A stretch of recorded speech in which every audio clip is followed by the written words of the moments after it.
Welcome back to Between Two Frames. I'm Lieutenant Clark from the Public Affairs Office, and I'm here with Mr. Shannon Kelly, the Environmental Manager here at the 158th Fighter Wing. How are you doing today? Doing well, thank you. Good.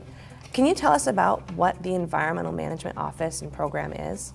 Yes, so we support the 158th Fighter Wing under the Vermont Air National Guard with managing all the environmental aspects and impacts across the base.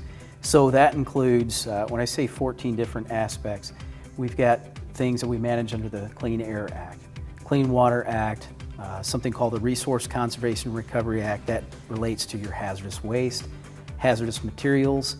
We have emergency spill plans that we manage. We're a full-stop shop for the environmental office, within the environmental office, for the base.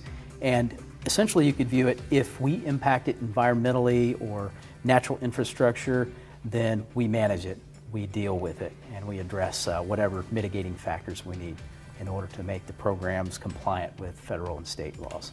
Great. As our mission set changes from the F-16 to the F-35, where does that fall into your role?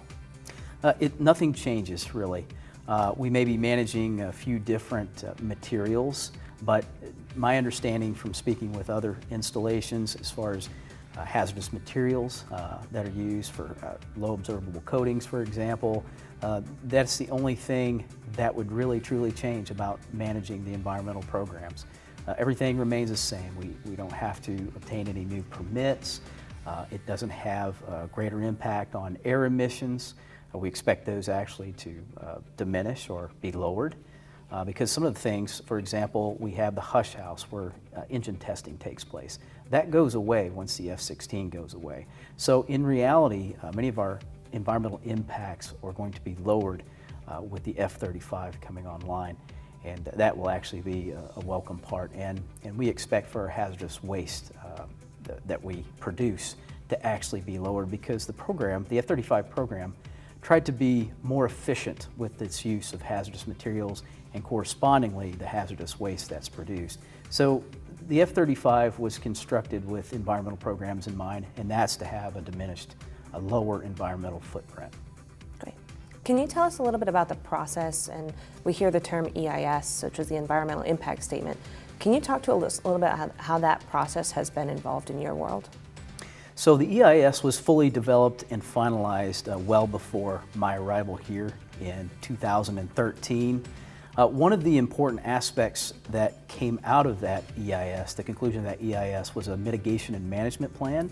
And essentially that's our contract with the community for how we're going to manage any of the impacts.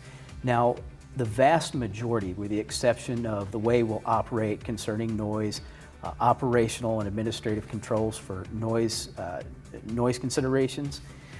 What we do is we take that mitigation and management plan, we review that periodically with the wing commander and others.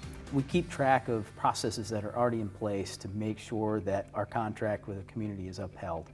And actually, speaking of construction, what are some of the impacts we've seen?